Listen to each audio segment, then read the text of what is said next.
Worry about a jacket, okay? Don't you touch me. Don't you touch me. Don't you fucking touch me. We're not going to be disrespectful. Okay? Sheriff, you need to back up out of my face, sir. You're not going to tell me what to... I didn't hit anyone. You guys are gonna fucking catch it. Hit someone? It's odd how frequently ego interferes with a police officer's duties and even causes them to go against their colleagues. Today, we'll examine 3 cases where an officer turned against their fellow cops. They washed off. Yeah, then get rid of it. Okay. That's ridiculous. Okay. You're a sergeant for that. The police chief showed up at a DUI investigation while drunk, and the other officers chose to deal with it on their own. Don't argue about a jacket, okay? Don't you touch me. Don't you touch me. Don't you fucking touch me. You have a problem? You grabbed me. Now get out of here. On November 9th, 2023, the officers were shocked when their police chief arrived in casual clothes during an accident investigation. He then pulled one of the on-duty officers aside to criticize his uniform. I can't get any. Can you tell me your first name at least?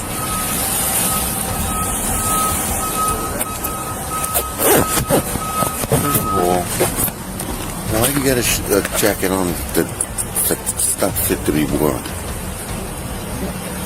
What's on the back of it? What do you mean? Look at it, tell me what's on the back of it. They washed off. Yeah, then get rid of it. Okay. That's ridiculous. Okay. You're a sergeant for that. Okay, Chief. Let me work this DWI, okay? The sergeant gets annoyed during an investigation, but the inebriated, controlling chief has other plans. Chief, I'm on a DWI. Over here. Chief, I'm on a DWI. Get over here. I'm on a DWI.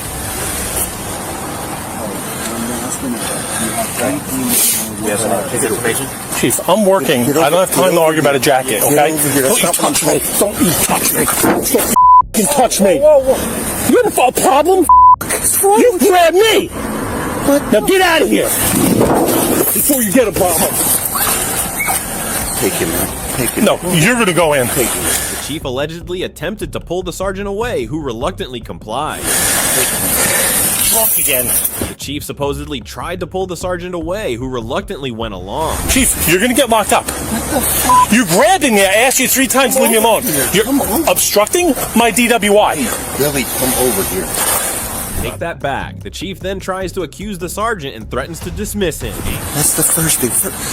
Billy, I'm trying to get away from everybody. Shut up, because you're in trouble now. Stop, I'm not in please, trouble. Stop, I'm not in stop, trouble. stop. You're going to be in trouble. Stop, You're gonna be Billy, in trouble. Billy. Chief, I'm working at DWI. I'm listening to you. Okay. Shut up.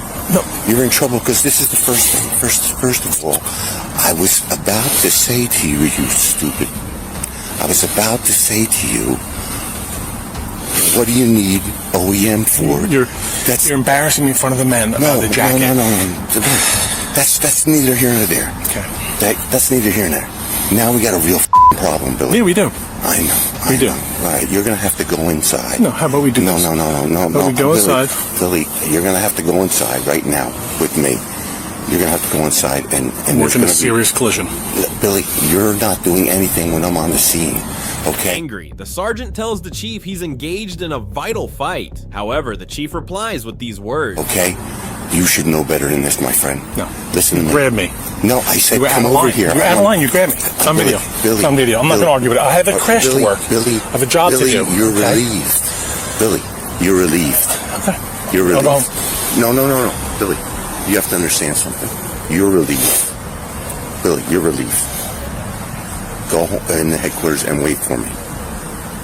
After my crash. No, Billy, you're relieved. I have Billy. officers here. Billy. Right here. They could get waffled because my car is Billy. blocking it. He said the sergeant got fired and put his ego first in the conflict. Please, Billy, don't. You're suspended, Billy. I'm You're suspended? Yes. Okay. I'm suspended. I'm going home. Yes. Billy, come here. I'm going home. We can't talk. I'm suspended. No. No, I'm suspended. I'm You're going to headquarters home. and you're going to wait for me there. No, I'm not. I'm suspended. I'm going home. You're going to go in the headquarters and wait for me there. Let me work my crash. This is why I'm here. Billy, you're suspended. All right, if I'm suspended, then I'm not going to wait inside. Nothing more to say. No, Billy. You have to. Let me explain something to you. Billy, you're suspended. The incident also shocks the other cops. Wait for me in there. That's an order. Can you do me a favor? Can you put your car where my car is so our officers and first aid don't get run over, please? I got you. There's some type of exchange between you and Sergeant Major. We're going to talk about that later. Everybody's got that. Really suspected. You really got this. What do you got here? What do you have? We're trying to figure that out, Chief. Go on, Billy. Go ahead. You know I love you. Come on. I know. What? What's wrong with you? Billy. Why would you do that to me? Stop. Billy. Stop. You got enough problems already. Please. The chief was initially placed on paid leave, making $222,500. However, when the public saw this video, the sergeant was reinstated, and after 40 years on the force, the chief got fired. On January 30th, 2024, Lexington police spotted a car speeding. They quickly carried out a traffic stop and pulled the driver over. However, when they approached, they were shocked to see who it was. Hello. Sure, I'm going to SWAT call. Okay, so this could you do the 85 and the 55? I was going. Going where? Call out. Where we going? The SWAT call out right over here. I didn't know we had one. We have an armed guy barricaded in the house. Used to be a police officer. And Where at? right down here on.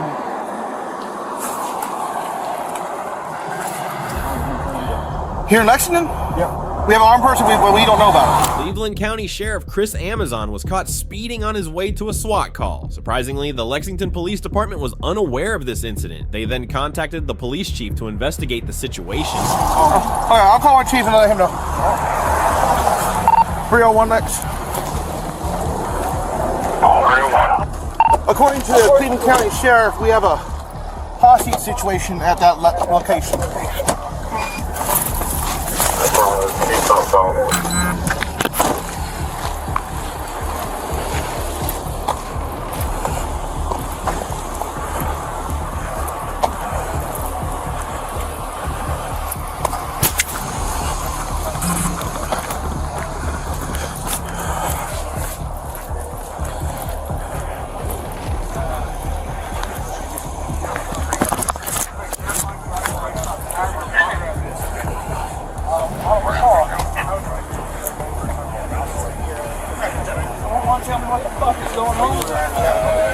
Soon after, Lexington Police Chief Ronnie Johnson showed up at the scene. Upset by what had occurred, he promptly began voicing his frustration. Captain Tom right here. Where's Captain Tom?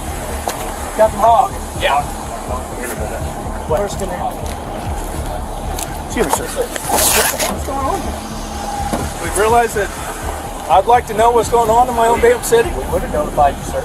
We would have? Yeah. Well, hold on. I've been down there at the PD the whole fucking day. According to the call, it says Lexington was notified, they refused to respond because of our call. Sit down here, guys. Okay, I don't know who the fuck said that.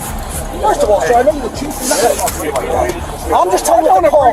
I don't appreciate all of this going on and nobody notified me a damn thing about it.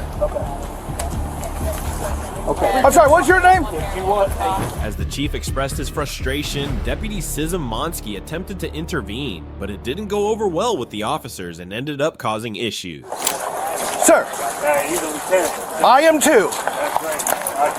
You're not going to talk about chief like that, sir. That's not going to happen. You can get the f*** out of my face. I don't give a fuck who you are. Okay? This is my county, too. Back up, man. Back up. No, you don't. He said, what the fuck's going on? This is going to be good. According to the call, You need to stop. Lexington PD was notified. Chill out. Back up. Everything's going to be okay. But you need to back up. I get it that you can back up. Negative. Sizem Monsky spoke bluntly and ignored his colleagues. He then worsened an already tense situation with his actions. We're not going to be disrespectful. Okay? Sheriff, you need to back up out of my face, sir. You have no authority. You're not going to tell me what to do, motherfucker. You're not going to get in my sheriff's face. you want to do that? Just like you told me. Get your hands off me, man. Back up, John.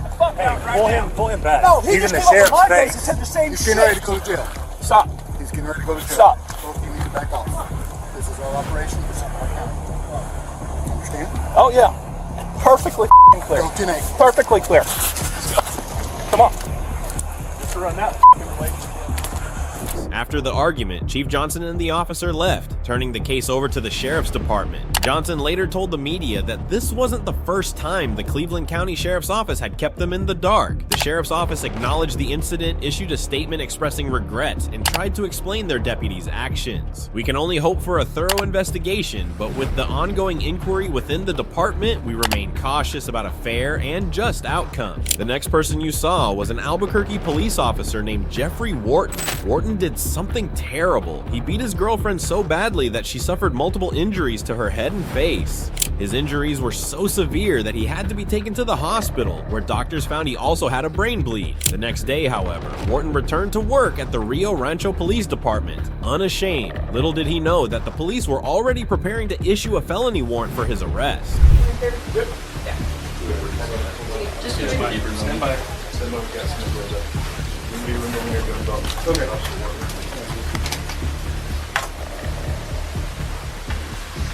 Just the two? Yes, no, maybe. Let's take hold. Okay. I'll see.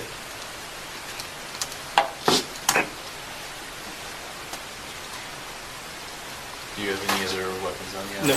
Wharton walked in, fully dressed in his uniform. However, he had no idea that everything was about to change. The best part was that a female officer was the one who took charge of the situation.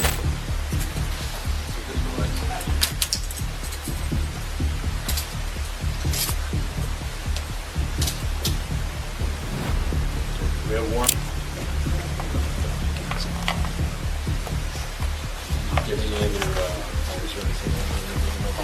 No. Before you guys take him out of here. Pen. There's no more pen.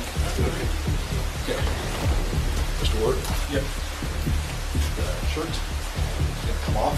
The officers took off his belt and radios, but he still had his police shirt on. They used another humiliating method to remove it.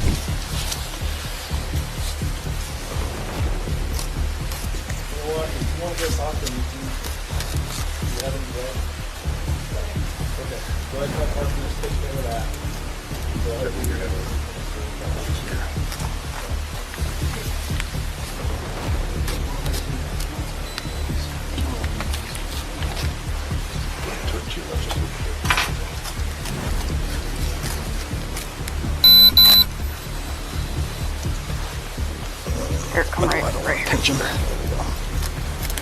go. Take that. And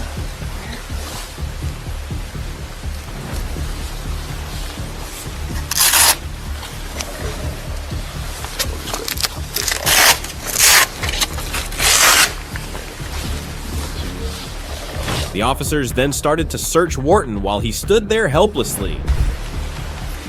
What's on the side? Is this to your department unit? Yep.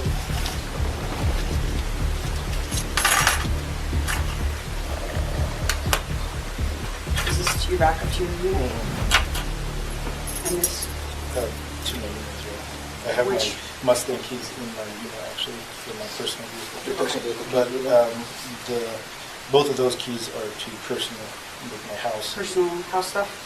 And this is to... This domestic violence incident was even captured on the Ring doorbell camera, and it wasn't pleasant to watch. Moments later, another officer stood before Wharton and explained the charges that would land him in prison. Hi Jeffrey, I'm Detective Hatch. I'm your police department. I'm just going to give you a little bit of an explanation as to why we're here, okay? So right now we do have a warrant for your arrest. It's for aggravated battery against a household member. 2 counts of that, kidnapping and interference with communication. Okay, so those are the charges that are pending right now. I do want to give you the opportunity to talk to us and tell us your side of the story. Do you want to take that opportunity? Not after hearing that. Okay. All right, then we'll get you down to SCA. Soon after, the disgraced officer was escorted to the police car and then taken to the Sandal County Detention Center.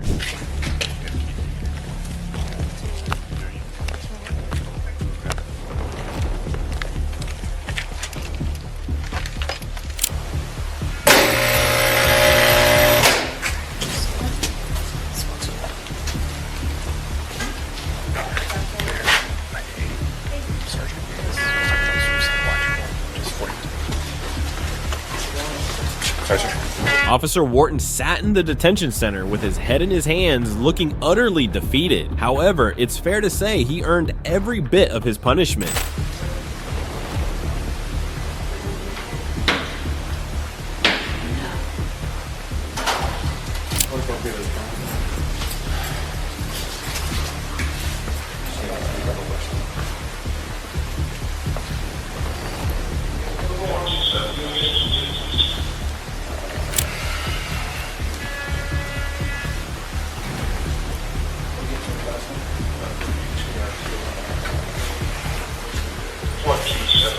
He was finally taken into custody on charges of kidnapping, aggravated assault, attacking a family member, tampering with evidence, and several other offenses. Soon after his arrest, Wharton stepped down from the Albuquerque Police Department. At the trial, Wharton admitted to aggravated assault and was given 3 years of probation. By that time, Wharton had spent 6 months in jail and was let out. The next incident involves off-duty Apopka police officer Sarah Amuni, arrested for DUI after a crash. This highlights the importance of responsible behavior, especially for officials, and serves as a reminder of the severe consequences of drunk driving and the need to obey traffic laws for safety. One person that was flagging me down for this accident, who's saying she's law enforcement and she appears intoxicated. But as I was driving past, she was up against this SUV. And the officer, I don't know if she could be armed. If you guys are good to go, if you want to, whatever you want. Following the accident, the situation intensified when Sarah forcefully claimed her police authority to the victim. Hey, excuse me? Honestly, like, idiots did lock the door, but whatever. No, no one expects someone to do it. Right now. I need you to Hit my car right now. Don't come at me, ma'am. Nothing. I would ask you. Nothing. I would ask I'm you. a cop. That's a driver's side? This right here. Yeah, right here. I would ask you to Okay. put step away from my And I'm vehicle. going to ask you to let's speak. I just didn't know if she had a freaking gun, and I was Yeah, like no, you're good. freaking out a lot. Hit my car. Ma'am, Sir. please Sir. back away from my vehicle. Sir. I do not want this to escalate. It's escalating. My car's right there. I'm a cop. Come at me. Hit my car. I need you to, I need you to please make away. If you want to get a Did cop, she, right there, did she touch you? Yeah, I mean, it's just pushing me, and that's why I was like, Okay, so I'm she just, did like, touch, she did touch you and push you? Yes. Okay. And I'm just like out at this point. I'm like, Please move away from it. Do you have any weapons? he's just being an Oh, okay, I got you. and I'm fine with like he literally just hit me right here. Okay. So as far as her giving me a ticket, I'm a law enforcement officer. Okay. So he literally ran into me as I was coming off, like driving here. He hit me. I feel you. So I said I don't believe you. We just have. I mean, you know how it works. We have an independent witness that you don't know, he doesn't know, that says differently. It says they saw you. He's a last word. Okay. Why do you think that? Because he yelled at me the second I got out of my car and Okay. went up to him and tried to talk to him. Okay. Are you armed, by the way? Do you have your gun on not you? at Okay. all. Just make sure. Nope. Is there one in your car? Nope. Okay. When the boss asked about what happened, Sarah strongly defended herself, swearing at the victim and giving weak excuses. Her rude behavior showed her true colors. Even though there was clear video proof from the victim, Sarah tried to use her power to dodge responsibility, showing the need for honesty and professionalism in positions of power. During the investigation, the boss found out Sarah was also drunk. Her unclear statements made her situation worse, making her arrest more likely and proving that she was driving under the influence. Okay. So while we've been interacting with you, myself, other officers, the witnesses, they've been able to smell the odor of alcohol on you, just your speech, your bloodshot eyes, your mannerisms, okay? So we have reason to believe that you might be under the influence of drugs and or alcohol. Okay. So at this point in time, I am conducting a criminal DUI investigation and a battery investigation as well. Sure. 2 glasses of wine. 2 glasses of wine? Yeah. Okay. Anything else besides that? No. Okay. And he got out of the car, and as he's getting out of the car, you try to redirect him back inside the car. I never touched him. No? No. Okay. Is there a reason why he would say differently? I'm not sure. Okay. Why did you tell him so many times that you were a cop? I'm not sure. Okay. Did you think that was gonna the circumstances any different with him or anything of that nature? I didn't do anything to him. Okay. At all. I'm just wondering because listen. I didn't do anything to him. Generally, most cops that I know, we don't shout that we're accosting people. Sure. On a scale of 0 to 10, 0 being completely sober and 10 being completely drunk, what do you think you're at? I've not drank. What do you mean? Not 5 minutes ago, you told me you had 2 glasses of cab. So obviously you have drank. Can you drink though and still drive and not be under the legal limit? Can be under. You can't. Okay, that's not what I asked. That's not what I asked you though. So like 1 glass. Well, you said 2 glasses earlier, and then the original question I asked you was on a scale of 0 to 10, 0 being completely sober, sure. 10 being completely drunk. What do you think you're at? And your response was, I haven't drank. But that contradicts what you said earlier because you have drank today. Sure. So again, on a scale of 0 to 10, 0 being completely sober, 10 being completely drunk, what do you think you're at? Maybe 2 glasses, maybe. Okay, so I understand you had 2 glasses. That's not what I'm asking you. On that scale of 0 being completely sober, all the way to 10 being completely drunk, what do you think you're at? Again, you're asking me what I'm at. 1 to 10. 0 to 10, correct. Okay. Okay. So I can be at home and have a glass of wine and be out and have 5 glasses of wine. It just depends on who you're asking, right? So I'm asking what you think your impairment level is, not how many glasses of wine you have drank. I can have a glass of wine right now and get home. Okay. I'll skip that question. It seems like you understand what I'm trying to explain. She was obviously drunk, stubborn, and unfocused during the investigation. She denied what she did to the victim. After finishing the investigation, the boss arrested Sarah for driving drunk, finding her behavior shocking and out of the ordinary. Okay. You guys mind your back? At this point in time, you're being placed under arrest for DUI and battery. Battery. Do you know how the Orange County Jail works? Sir, you didn't give me like this. You're gonna get safe book, and you know how that goes. Okay. Sir, we're trying. I didn't do anything to be safe booked. You're under arrest. The way you're acting is gonna. For what? Okay. For what? For DUI and battery. For what? Okay. Battery on what? On the person you hit. Who? Okay. I didn't hit anyone. She's confused. He meant for the person whose car she hit, but she doesn't understand that. I didn't hit anyone. You guys are gonna catch it. Hit someone? Battery? For what? Let me come at you. Battery for what? You're gonna take me down to Orange County for what? Battery on what? No, we'll do it all on the same page. Battery? Yeah. Why? Because you have a FTO? There's a camera right there. Right there? That's fine. Okay, I'm just letting you know. You're gonna book me for battery? I didn't touch anyone at all.